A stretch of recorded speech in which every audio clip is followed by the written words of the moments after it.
Thanks, everybody. Thanks for having me. I'm super mic'd here. We're also on television. I feel like Mr. Rogers, so hello to our TV viewers. And it'll be like in 3D because I'm always somebody who just keeps lunging forward. So I've been told to try to stay in this vicinity. We'll see how it goes.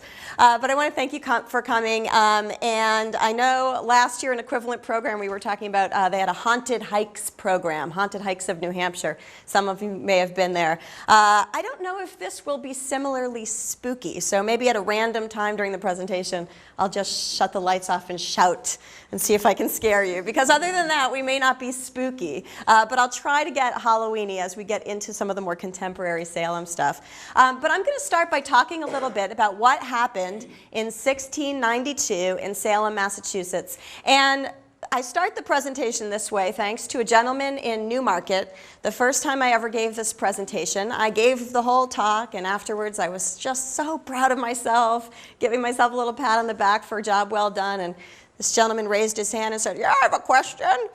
When are you going to just tell us what the heck happened in Salem?" And I realized I just completely skipped over that part because it seemed like everyone must know. So what I'm going to do is I'm going to start with the basics. And I'm going to be pushing this button and hoping things happen. Don't worry, I know the basics anyway, so we're hexed already. It just worked. There we go. I think I just have to point. So what happened in 1692 is that two young girls, Betty Paris and Abigail Williams, started exhibiting strange behavior in the home of the Salem Reverend Samuel Paris. Betty Paris was actually his daughter, and Abigail Williams, she's called his niece sometimes. We think probably not an actual niece, more like a kin, but we don't know the exact relation. But the behavior truly was strange. They were having unbelievable contortions and fits. In fact, in some of the records, these fits get described as being so violent that they would dislocate shoulders, elbows, leg joints, pretty amazing contortions when you think about it. So of course Samuel Paris did what any good dad would do, and he called a doctor. He called Dr. William Griggs, and what a lot of people don't know about Salem is that it wasn't the Reverend who diagnosed witchcraft. It was actually the medical doctor. So when the doctor arrived, he had a limited arsenal of information in his little black bag back in the 17th century. So when he could find no reason to explain the girls' behavior, he decided that it must be that they were bewitched by the devil, and he diagnosed witchcraft. What happened then was that people started interrogating the doctor, Samuel Paris, asking the girls, "Who's doing this to you? Why are you behaving like this? Who has bewitched you?" And at long last, the girls gave their answers. They accused three women of bewitching them. They accused Sarah Good, Sarah Osborne, and Tituba. I'll tell you a little bit about these women so we can get an idea of why they might have been the ones who were accused first. Sarah Good was a homeless woman from Salem. She and her four-year-old daughter, Dorcas Good, used to go begging from house to house for food and for shelter. If somebody denied food and shelter to Sarah Good, she was seen muttering under her breath as she would leave the homes. We actually think now there's a possibility that she may have been mentally ill. At the time, of course, they had no way of sort of articulating that or discussing that, but it's possible that she had a mental illness. One of the saddest, I think, footnotes to the Salem Witch Trials is that in 1692, if you were a poor, indigent, single mom raising a kid and you went to jail, there was no foster care system for your kid, so that meant your kid went to jail with you. So little Dorcas Good, 4 years old, was also locked in the Salem dungeon, and by all accounts, when she was released over a year later, after the trials had ended, she had lost her mind as well. She went in a normal child and came out pretty much without her mind. Sarah Osborne was a very, very naughty woman. Sarah Osborne had, her husband had passed away, and she had taken up with her Irish servant. And if you see some of your fellow Irishmen sitting around you, you know how degenerate the Irish can be. This was really quite shocking when she took up with her Irish servant. And not only that, she married the fellow, which meant that all of her husband's goods, including his home, passed not to her sons, as they should have, but to this Irish servant. And the town was relatively scandalized, and she was the second woman accused. Also accused was Tituba. Tituba was the household slave of Samuel Parris. And that's pretty much how it went. Like, that's really what the accusations were. So what I would do is I would read it, and it'd be a whole page of how you'd hexed my cow and this and that, and it'd be very detailed. A few days later, another girl, not me, somebody else, would come in to testify also against Cindy. And I would get the record, and it would match word for word the testimony that I had given. Now, how could that be? There's no way that two girls on 2 different days came in and word for word gave exactly the same testimony. Probably, maybe what happened is that the court recorder said something like, is this basically what you want to say? Because if so, I'll copy it over and you can sign it, right? I don't know if that's what happened. All I know is that I got the primary sources, right? They were like, you know, they looked fake. They were so real looking, right? They were like old yellowed parchments. It was the primary source, but it wasn't primary enough. I knew there was more to the story, and I was not going to access it just because I had that primary source in my hand.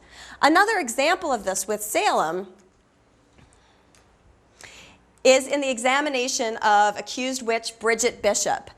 We get Judge Hathorne, who is an ancestor of Nathaniel Hawthorne, who actually added that W to his name. Judge Hathorne says to Bridget Bishop, you seem to act witchcraft before us. And then the court recorder tells us, then Bishop turned up her eyes, and the eyes of the afflicted girls were turned up. And this you're probably familiar with from Arthur Miller's The Crucible. But Arthur Miller got this right from the trial transcripts. What would happen is that there'd be an accused witch on trial, and she would say, cross her legs. And then all the afflicted girls in the front row would cross their legs as well. Okay, I got the primary source. I read about it. I know it happened. I don't get it, right? What happened? Something more primary than the primary source, for sure, was going on. What could it have been? Did the girls get together and say, okay, when the witch does this, here's what we're going to do? Or was it just a sort of hysteria response? Was it the devil? I don't know what it was. I just know that I don't have the whole story from the research. I think we could agree that we have enough pasture land in New Hampshire that we don't go to Gettysburg to look at the grass, right? We've got more than we need here, although I did have to say when I was driving to Nashua today, I was like, it's the big city, I'm in the big city, right? But in general, in New Hampshire, you want to see a pasture, you know, you drive 5 minutes and you'll be at a pasture. That's not really what we're looking at in Gettysburg. In fact, I thought it would be really fun to take my early American Lit students on a field trip to Gettysburg. So we'd get on the bus, I'd say it's the red eye, everybody go to bed, you know, take a nap, I'll wake you up when we get there, and then I wake them up in Tennessee, right? That's not where Gettysburg is. We go out of the bus and we stand in some random field, in some cow pasture, and I say, can't you just feel the blood of the Civil War dead soaking the ground beneath your feet? I guarantee within 5 minutes I could get somebody to say something like, you know, there's just a feeling you get when you're in the actual spot, right? When you're there. Because it's my contention that that feeling is not produced by the grass or the pasture. It's produced by the markers and the monuments, right? And the tour guides and all the apparatus that tells you that this is the real thing, right? You are there. This is kind of also how history works. Click. It's still worth it because otherwise I have to stay chained to the table and nobody likes that. History is similarly, I'm sure something happened in the past. I'm sure of it. I really guarantee if you go back there, stuff was happening. We can't get there though. It's irrelevant to us. What we deal with as historians are representations of the past. We deal not with original events, but with diaries and photographs and journals and artifacts, represented portions of these original events. Just like tourists are not touring sites, historians are not talking about events. We're talking about representations. Another way of thinking about this is to ask the question, what color is ham? And I cued you in case you don't know the answer. Pink. This is a problem sometimes in New Hampshire, because I bet if I gave this talk in Massachusetts, everyone would be like, ham is pink. But the problem is in New Hampshire, sometimes we have our own pigs and we cure our own ham, right? So we know the true answer to this. If you take and make your own ham in your own smokehouse, it's going to come out more or less kind of like a grayish white color. That's the color of pork, right? Pork's not pink for the most part, right? It's a grayish white color. Yeah, the other white meat. The other white meat, that's right. This is like the third white meat. That's really what ham is, the third white meat. But I have a 7-year-old daughter. Some of you may have had children and know how it is. You try to serve your 7-year-old daughter some grayish white, all-natural ham from the Whole Foods market, and what does she tell you? Yeah. That's not ham.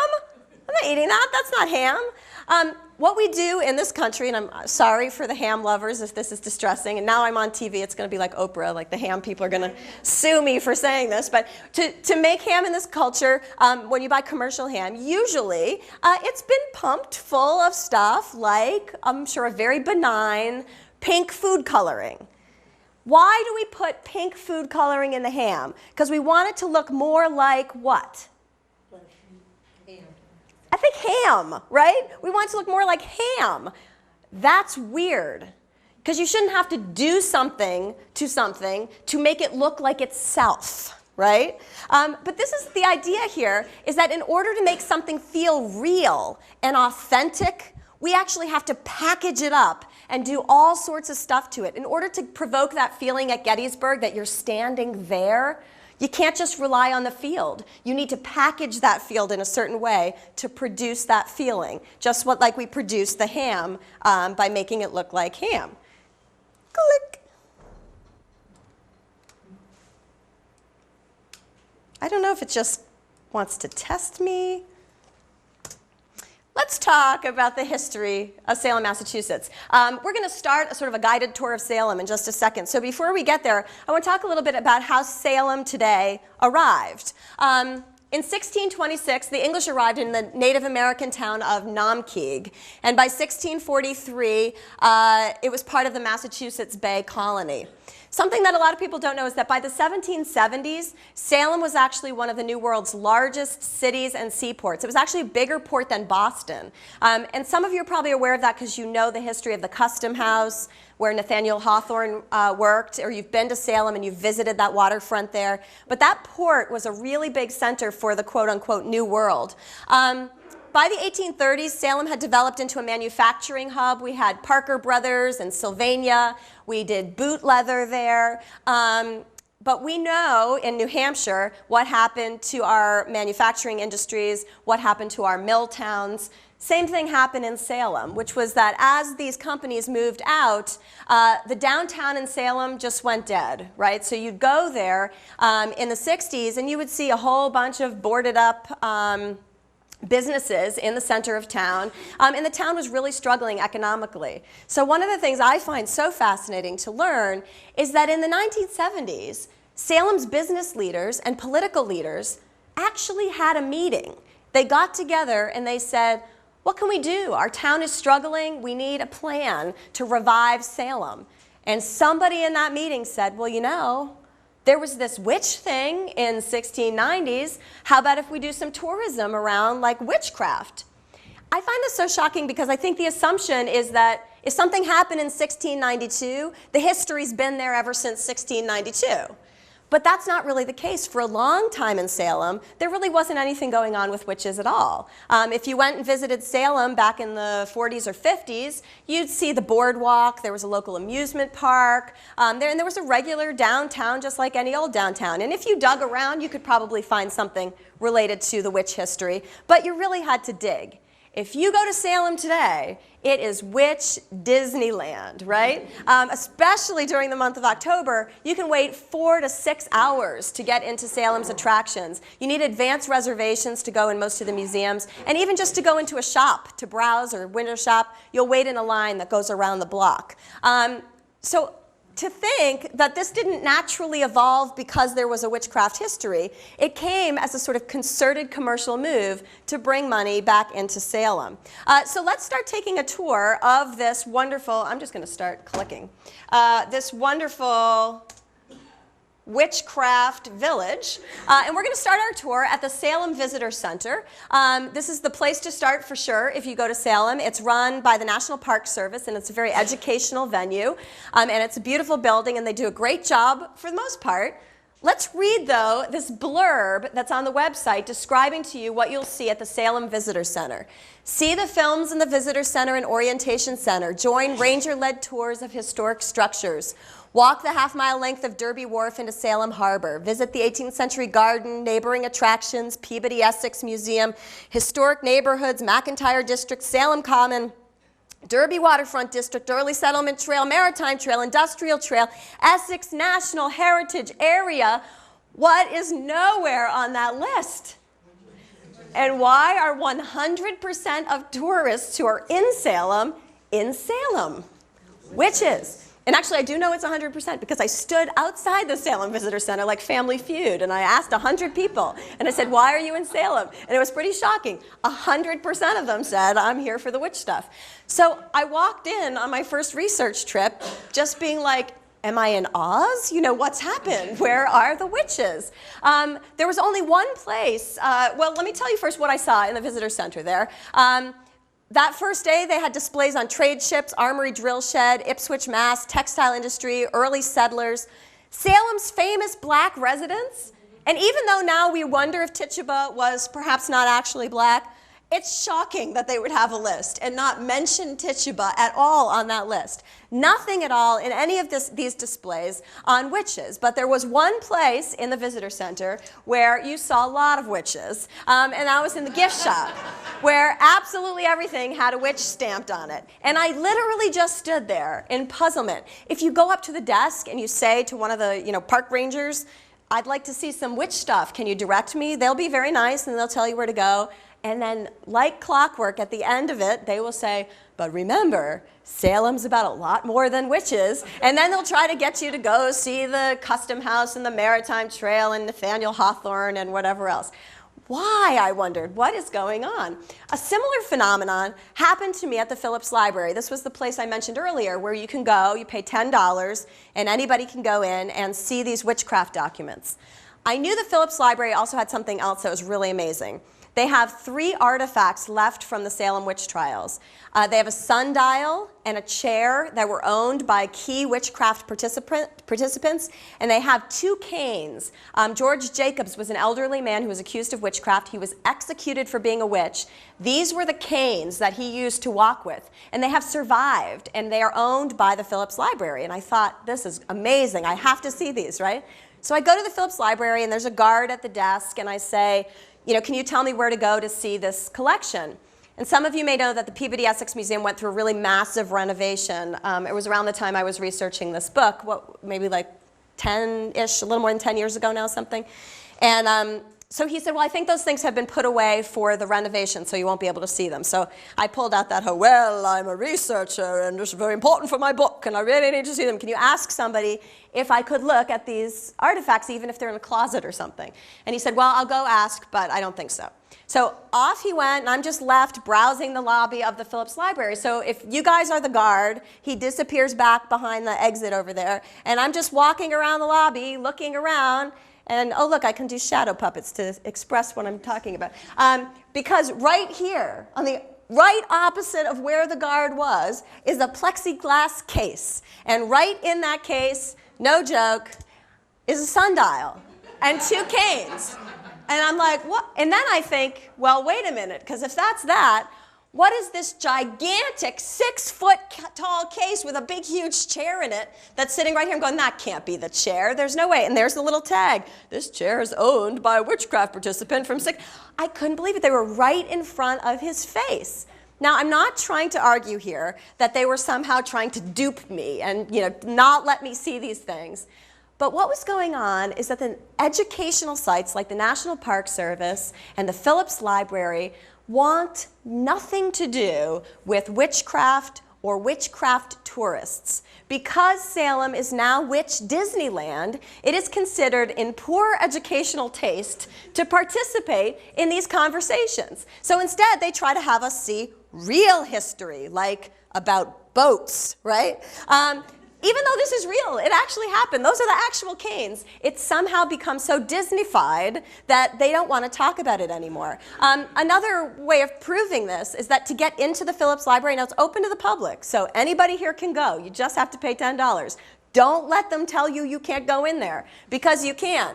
But when you go in, you're going to have to check off your area of research. So I'm going to recommend to you that you check off other, and then at the bottom you write something like, I want to see spooky stuff, because you know that's just going to make them really mad at the Phillips Library, right?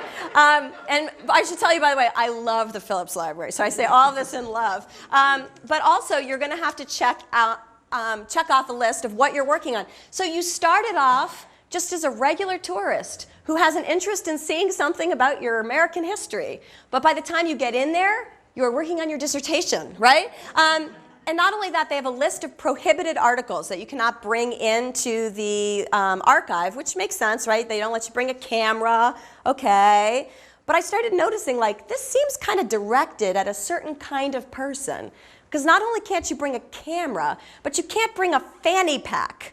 And I was like, who even thinks to put fanny pack on the list unless you're thinking like, those tourists are not going to come in here. So by the time you get in there, you've left your camera and your fanny pack, you've started researching your article on maritime history, and you are now a researcher, and now you can be admitted into the Phillips Library. As a result, what is a tourist to do in Salem, right? You can't find the real stuff, and the educational sites are really pushing you away and trying to keep private their Salem histories. So instead, you end up somewhere else. For example, at the Salem Witch Dungeon Museum, which actually happens to be my truly favorite place in Salem, Massachusetts. The Salem Witch Dungeon Museum begins with a wonderful play where you sit in the audience and a witch trial, an accused witch goes on trial, and they have kind of a mock trial that you watch. When the play is over, they will take you down into the museum dungeon. And the day I was there, the tour guide told us as we walked down the stairs, this is a recreation, not the original dungeon. The original stood about 500 yards from here on Federal Street. The telephone company stands there today. We have one beam downstairs from the original. And indeed, the whole tour focuses on getting to the beam, right? So you're walking through, you're seeing stuff, there's mannequins in the cells, they're all, bleeding and moaning, and finally you get to the last room and there's nothing in there, right? Some of you have been to this museum, so you know, right? There's nothing in this room except the beam. It's hanging there. Well, there's one other thing in the room, it's a soundtrack, right? So we could all make that now, I'm sure, right? Ooh, right? So that's in the background. There's the beam, and inevitably, the tour guide says something like, feel free to touch it as you go, and then some poor sucker will reach his hand up to touch it, and the second he does, the tour guide screams, and everybody goes, ah, and laughs, and effectively, it's a haunted house, right? That's what it's been turned into. Well, after I took this tour, I asked this tour guide, Kate Treffry, who's a wonderful tour guide who's been in Salem for a long time, I said, do you have any sort of behind-the-scenes tidbits about the museum that you could tell me for the book I'm working on? Oh, yes, she said, I certainly do. One evening, as I was closing up the dungeon, and I thought, does she know it's a museum? But anyway, she was closing up the dungeon, and all of a sudden behind me, she says, I heard something, and I looked back, and the back of a woman's dress was going around the corner. And I realized that it was the anniversary of the execution of accused witch Bridget Bishop. And what I couldn't figure out is why Bridget Bishop wasn't at the phone company, right? But the whole point here is that in Salem, they have packaged up their history like the ham. They've packaged it up so effectively that even the ghosts are going to the reproduction sites, right? Because that's what feels real. I don't know if you've ever gone to the Verizon building in Salem, but I can guarantee to you, when you stand there, you're not going to be like, I can feel the souls clinging to their cages in the dungeon, right? You will not feel that at Verizon. I've been there many times, and it's never occurred to me. This is an actual plaque that hangs outside the Salem Witch Dungeon Museum. Here stood the Salem Jail, built in 1684, used until 1813, raised in 1957. During the witchcraft persecution of 1692, many of the accused were imprisoned here. One of them, the aged Giles Corey, was pressed to death on these grounds. And no joke, right next to this plaque is another plaque, which says, this plaque was originally located on Federal Street, the old jail site 2 blocks north. It's a plaque marking a site where absolutely nothing happened, right? It's kind of an amazing effect. I think there actually may be a plaque at the phone company, but it's a plaque that no one's ever seen, right? People don't stop there. People don't look. It's not in the literature. Nobody knows where the building is, right? So nobody goes to the original site, even though they're walking by it 100 times a day when they're in downtown Salem, looking at all of the fake sites that they're looking at. Which brings me to one of my favorite little tidbits, incidental little tidbits about the Salem Witch Trials, which is that in 1692, Salem, Massachusetts was called Salem Town. But in 1692, Danvers, Massachusetts was called Salem Village. If you want to know where most of the stuff from the Salem Witch Trials happened, it would be Salem Village, which would be Danvers, Massachusetts, which would be a town that must have been snoozing back in the 70s when Salem was making its great plan to bring witches back. So let's talk about what of the Salem Witch Trials you could actually see if you were to visit Danvers, Massachusetts. First of all, you remember that beautiful slide of the Phillips Library with its golden columns, right? This is the best slide I could find online of the Danvers Archival Society. But the Danvers Archival Society actually arguably has the biggest collection of witchcraft stuff from the 1690s. So if you want to see those original documents, and the most of them that there are, and Wonders of the Invisible World by Cotton Mather, and all sorts of great stuff, go to the Danvers Archival Society. You will not have to leave your fanny pack at the door. You will not have to pay $10. And in fact, sitting at the desk at the Danvers Archival Society will probably be Richard Trask, who is the guy who first collected and edited all of the Salem witchcraft papers. He's like probably the guy who first brought Salem scholarship into modern times. So he's a really big deal. He's probably just eating a sandwich, sitting at the desk, waiting to talk to you because nobody else is there, right? So you can see the Danvers Archival Society. You can also see the Rebecca Nurse Homestead. A lot of you probably have heard of Rebecca Nurse. She was an elderly woman who was executed for being a witch in 1692. She was kind of a big deal because she was a church elder. She was very, very pious by all accounts. And after she was executed, people really started wondering if mistakes had been made. It was one of the things that started to turn the trials off when she was executed. So she is a very key player in the Salem Witch Trials. Her home is still standing, but it's in Danvers. And actually, it is a museum, so you can go there. Another amazing thing at the Nurse Homestead, in Salem, if you go to today's Salem, you'll see bodies everywhere, right? You can't walk without tripping over some fake gravestone with some bloody hand trying to get out of it, right? There's bodies everywhere. But we actually don't know where most of the Salem witch bodies are. And the reason for that is that they were hanged at Gallows Hill, and I've already told you we don't know where Gallows Hill is. So they were buried in a shallow grave there, and we've lost that site. We've never found anything through excavation. So we don't know where those people are. The other thing is that a lot of people were taken by their families out of the shallow grave at Gallows Hill and reburied in Christian ceremonies on their own land. But that had to be done in cover of night, secretly, because you were not allowed to remove bodies from Gallows Hill. So what that meant is when they reburied them, they didn't put up a big grave head, right, that said, you know, here lies the body of whoever. So we ended up not finding out where those people were buried because it was secret. The one body that most people agree that we have located from the Salem Witch Trials is the body of that elderly gentleman with the cane, George Jacobs. And we know that that body, and we know is a little bit qualified because we don't fully know, but we're pretty sure that that body is at the Rebecca Nurse Homestead. There's been some DNA testing, and most people agree, but not all, that body is there. So if you want to see an actual Salem body, you wouldn't go to Salem, you'd go to Danvers. Also, the website for the Nurse homestead will tell you it was undoubtedly here that Rebecca Nurse was secretly buried by her family. And it probably was. But of course, if they say undoubtedly, then you know you have to doubt it, right? Because they wouldn't say that if they were sure. Also at the Nurse homestead is the reproduction Salem Village Meeting House that was created for the film Three Sovereigns for Sarah, if you ever saw that kind of lovely movie. So that's all in Danvers.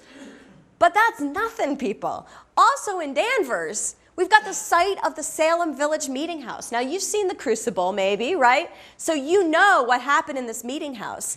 This was Paris's meeting house, and this is where most of the testimony that has survived in those trial transcripts was taken.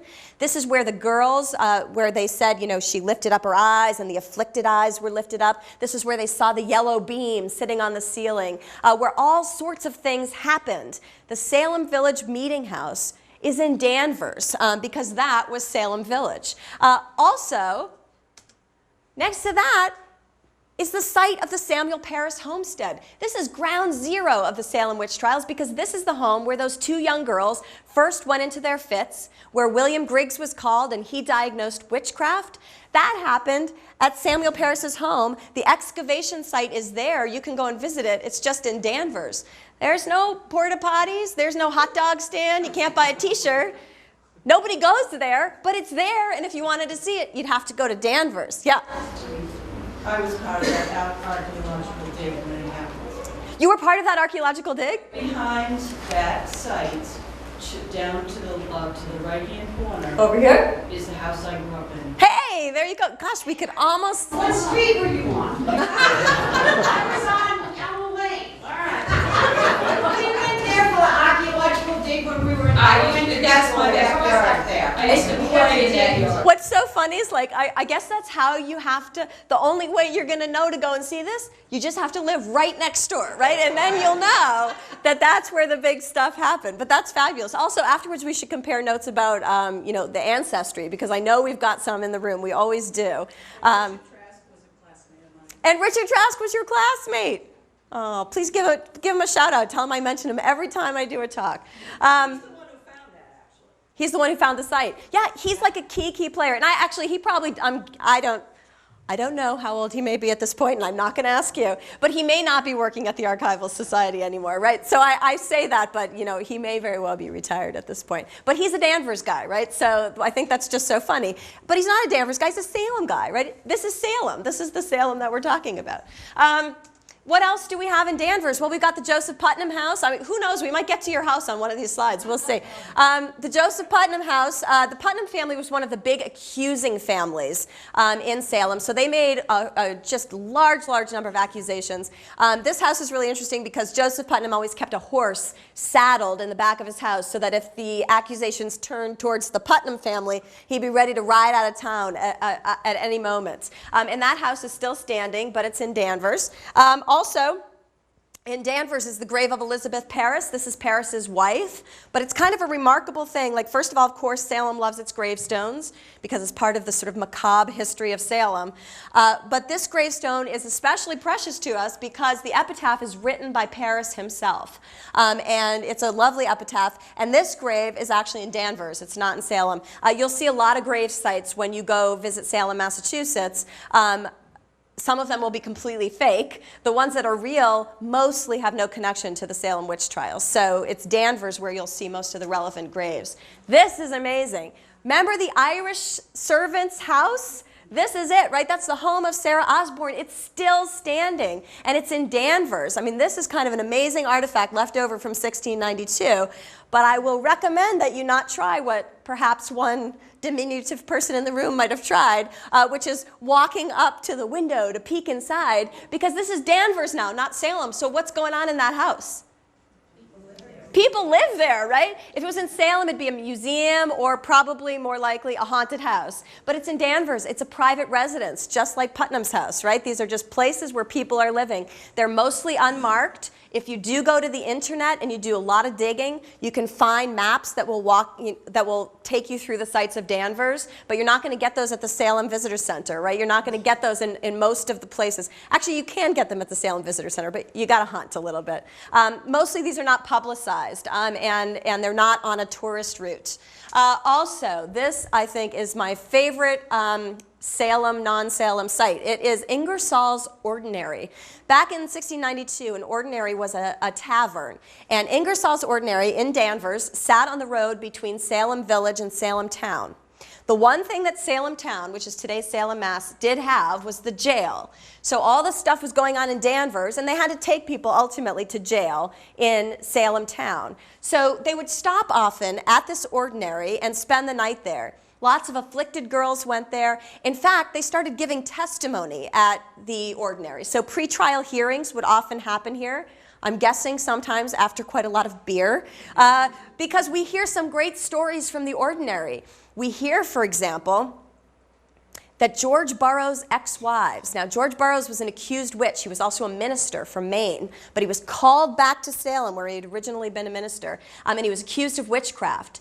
And one night, testimony was given against him by girls who said that they were being visited by his ex-wives who were claiming that he had killed them. Yes, indeed, the ex-wives were dead when they testified. This is remarkable, right? They came out of their graves and gave testimony against George Burroughs. If there's a haunted house in Salem, it is not in Salem, Massachusetts. It is Ingersoll's Ordinary, and it's in Danvers, and there's people living in there, so you can't even go inside. But I always love that because Salem loves its haunted spaces, and I really think that if there's one likely to be haunted, this is probably the one. Also in Danvers, some other random stuff, the graves of all the Putnam families, those accusers who are very, very famous from the witch trials. If you want a haunted gravesite where somebody's likely to pop up and try to possess you for the devil, that's George Burroughs' wives. They're buried in Danvers, right? I mean, we know it happened once. It could happen again, right? So if you want to see a haunted grave, go to Danvers. Watch House Hill is a great site. This is the scene of Ann Putnam's confession. Many years later after the trials, Ann Putnam stood up in a meeting house that was then located on Watch House Hill in Danvers. And she confessed that she had lied during the witch trials, that she had made up the accusations that she had given against others. But she explained that the reason for her lie was that the devil made her do it. Which is weird. It's like I lied about being bewitched by the devil because I was bewitched by the devil. So it was a very odd kind of confession. But that site is in Danvers along with the home of accuser Thomas Haynes. So what's going on here? The basic idea is that Salem can produce an authenticity that Danvers fails to provide because authenticity demands a performance of originality, which is just the kind of performance at which Salem excels. That's sort of that ham metaphor again, right? They're dressing it up in just the way that now everything is focused on Salem. For the last portion of the presentation, I just want to take you through some of the popular theories about what happened in 1692. What was this about? Why did this go on? And we're going to start actually right at the end of the trials when Cotton Mather, Puritan minister, writes really the first retrospective account of the trials. And he says the reason that those girls accused people of witchcraft is that people were guilty of witchcraft. He says we were trying to claim this city of peace, right, Salem, the city of peace, for the Lord, and that really made the devil angry. This had originally been a heathen wilderness, right? And here come all of these peaceful English Puritans trying to claim the land for Christ. And that made the devil so angry that he launched a full-scale attack against Salem. And that was Cotton Mather's, until his dying day, he defended those trials as having been fully appropriate. Even though much wiser people, like his own father, Increase Mather, were really skeptical about what happened ultimately with the trials. Cotton Mather defended them. We get in 1867 this book we talked about before about Gallows Hill. Charles Upham in 1867 was really the first person to make the argument that what happened in Salem was basically a lot of girls made stuff up. They were big liars. They were having fun, they were having sport, they were bored, they were vicious. Whatever it was, they were just lying. Some feminist scholars have sort of rewritten that a little bit, and they've suggested, well, maybe they were lying and making it up, but maybe that had something to do with the fact that if you were a woman, you had no power or no voice to really speak, whether it be in your own home, in church, or in court. Suddenly, these girls, who would not have been able to speak out in their homes or in church or in court, could stand in the middle of the meeting house and say something, and all of the judges in their big wigs would nod their heads and listen, and that must have been kind of an empowering thing for people who were really voiceless. So a bunch of really interesting ideas to think about when you think about why there might have been this kind of lying. Linda Caporal, probably my favorite theory. 1969, the New York Times runs a headline. It says, LSD-like agent responsible for Salem Witch Trials. That came from Linda Caporal, who's a psychobiologist, and she discovered that there's a kind of fungus that grows on rye bread called ergot. It's a fungus that can lead to what's called ergot poisoning, and if you ingest this fungus, it can lead to things like, ooh, shockingly, hallucinations and convulsions and all sorts of things that matched up with the symptoms that people were experiencing during the witch trials. Now, about a year and a half later, she was a grad student at the time, and I'm not knocking the grad students, but she was a grad student. About a year and a half later, two very renowned biologists, Spanios and Gottlieb, published a refutation in which they proved, biologically speaking, that there really was no way it could have been ergot poisoning. But the New York Times did not run a front page article that said, you know, just kidding about that whole LSD thing, right, or not really. So as a result, even though the science has basically been disproven, people will still always ask me, like, wasn't it a fungus? And I think the reason it's so popular as a theory is that when you have something mysterious that you can't solve in history, it's just so seductive to think that maybe science could solve it for us, right? We can't figure it out through the primary sources, but if I could just test plants, right, maybe I could find the answer. But alas, in this case, science did not pan out for us. Paul Boyer, I always get them mixed up. Paul Boyer and Stephen Nissenbaum have probably the most famous book on Salem, very respected scholarly book called Salem Possessed. What they did is they drew a map between Salem Village and Salem Town, and they mapped out where the accusers were and where the accused were. And what they found was pretty interesting. There was kind of a line right down the middle, and most of the accusers were in Salem Village in the rural area, and most of the accused were merchants, wealthier merchants from the town and the seaport. What they found out was that you could basically figure out who was going to accuse whom by looking at the politics of the town.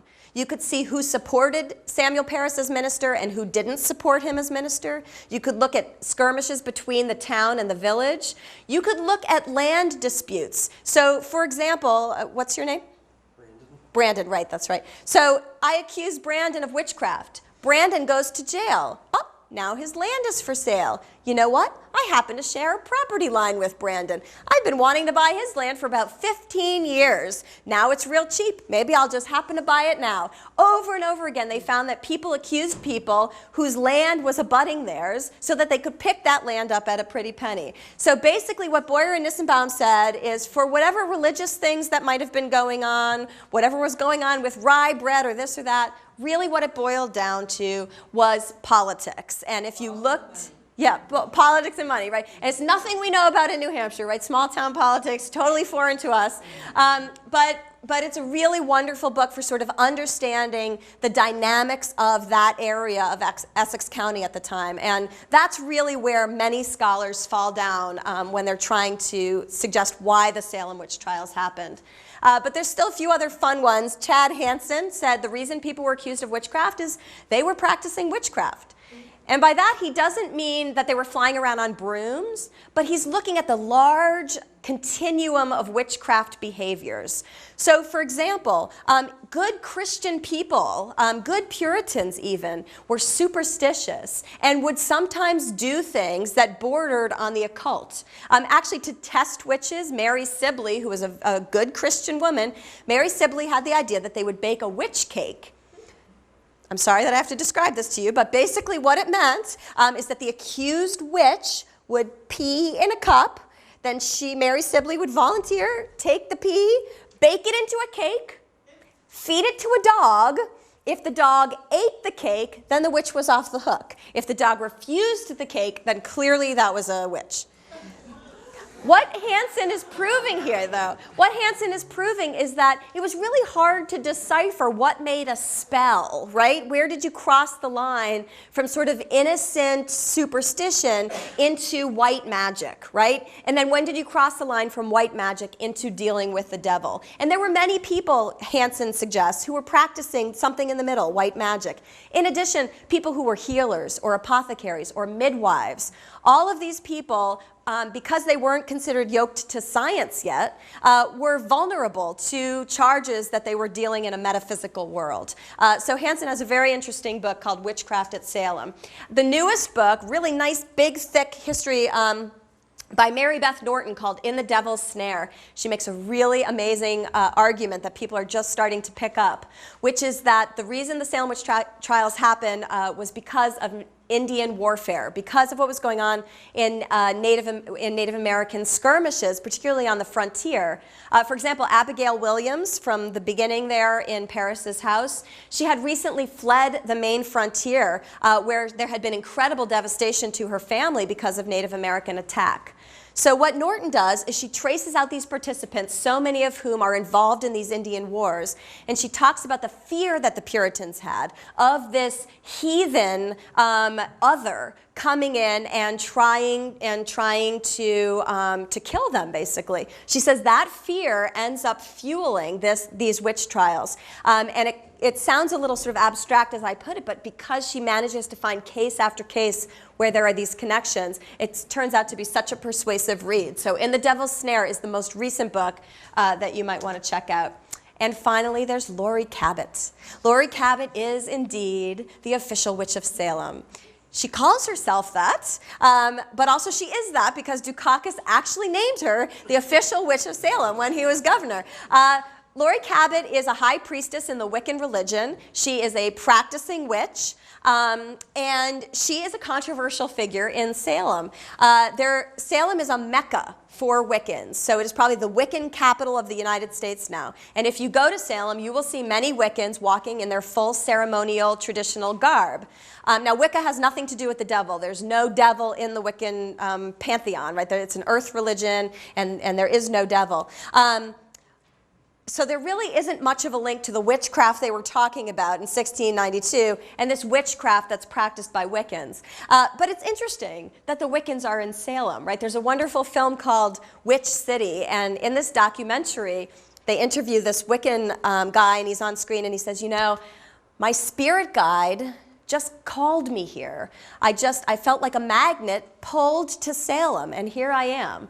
And I just wanted to be like, you know, dude, your spirit guide's like 2 towns off, right? You should be in Danvers.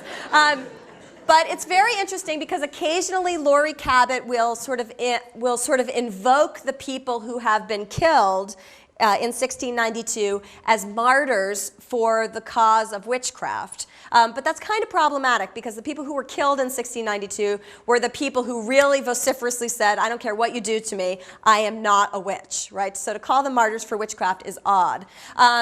Laurie Cabot also in the Wiccan community, some people like her, some people not so much, because she is kind of a profiteer, right? She makes a lot of money.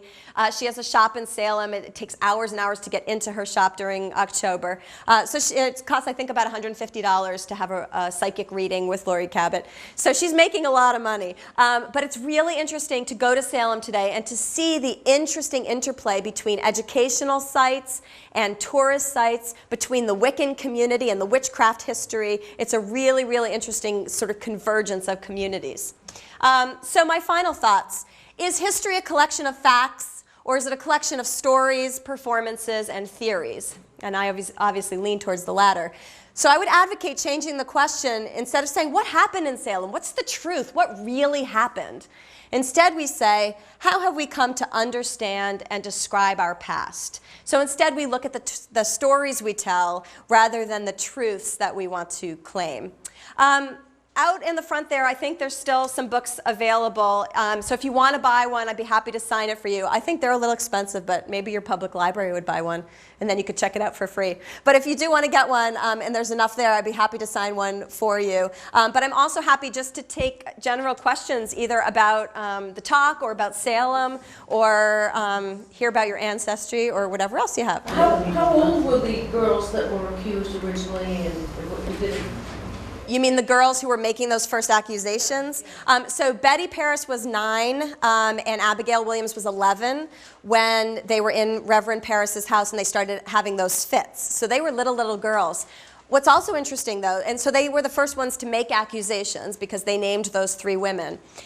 In addition, after that, many other young girls began to make accusations. But sometimes people don't understand that Salem went far beyond that. So sometimes people say, there's like these 5 young girls making all these accusations. But ultimately, it was married women, it was husbands, it was old men, it was everybody started making accusations. But it really is true that those young girls played a pretty key role, particularly at the beginning of the crisis. And over again, they were called for key testimony. People like Ann Putnam you see turning up in the record all the time. So it is interesting that even though they weren't the only ones, they did play a really big part in the trials. Yeah. I heard one time that as soon as somebody accused the governor's wife of being a witch, that was kind of the end of the whole game. That is true. The governor's wife did get accused. That gets sort of misrepresented in the Crucible a little bit because it's the Reverend Hale's wife. But ultimately, it was Phipps's wife. She does get accused. But by then, public opinion was already really starting to turn. So it wasn't like that one thing happened and everything shut down. But that represented kind of how far-reaching the accusations had gotten. In fact, people started accusing people from towns that they didn't even know the people. So they would just accuse people that they had heard of from other towns, but they couldn't even identify that person when the person was in front of them. So it started just getting way too big, and people started getting very skeptical, and then the governor's wife was accused, and really relatively quickly, the whole thing shut down. And Cotton Mather was one of not that many people who really vociferously defended those trials after they ended. Some of the people, like Judge Sewell, you may have heard of, there's a newish biography out about him that's great. He actually sort of made a heartfelt apology for his role as one of the judges, one of the hanging judges of Salem, after the trials had ended.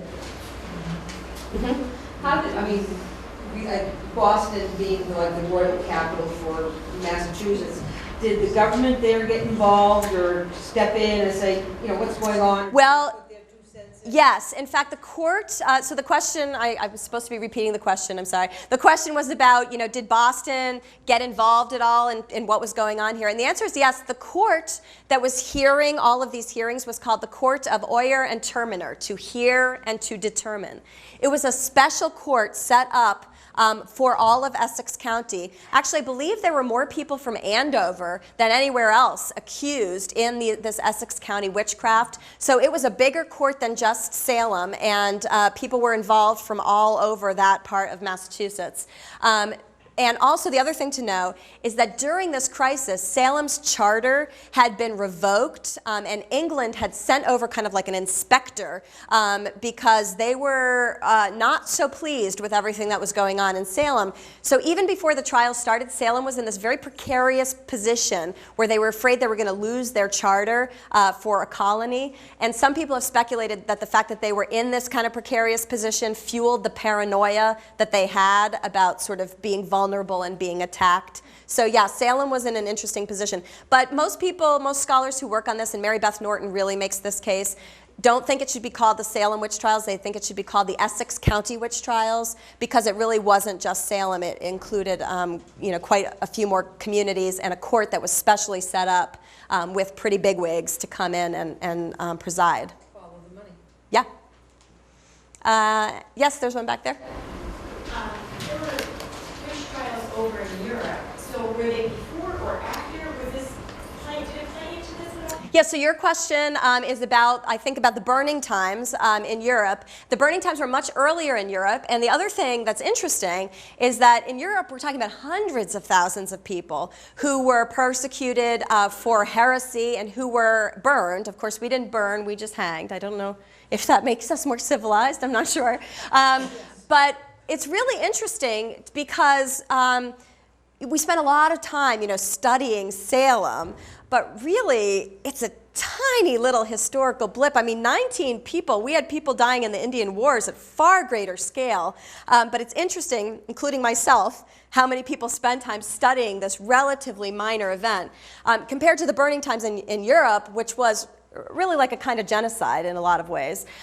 So they're very, very far apart in years and really far apart in scale, but certainly both of them were religiously fueled. I think even Mary Beth Norton, who makes the case about Native Americans, even in her book, she's really talking about religion and about claiming the area for Christ and about the fear of the heathen and the fear ultimately of the devil. So at the core of both of them is sort of the fear of the religious other, I think. So there are parallels, but definitely much bigger scale for the burning times. And people are actually always surprised that we didn't burn our witches. So somebody else, or I know people are probably ready to go, which is fine.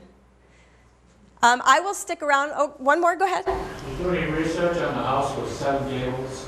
A little bit. I mean, I'm an early American literature person, so Hawthorne is sort of my thing. And I don't know if this is sort of neither here nor there for Salem, but the one interesting little Salem tidbit.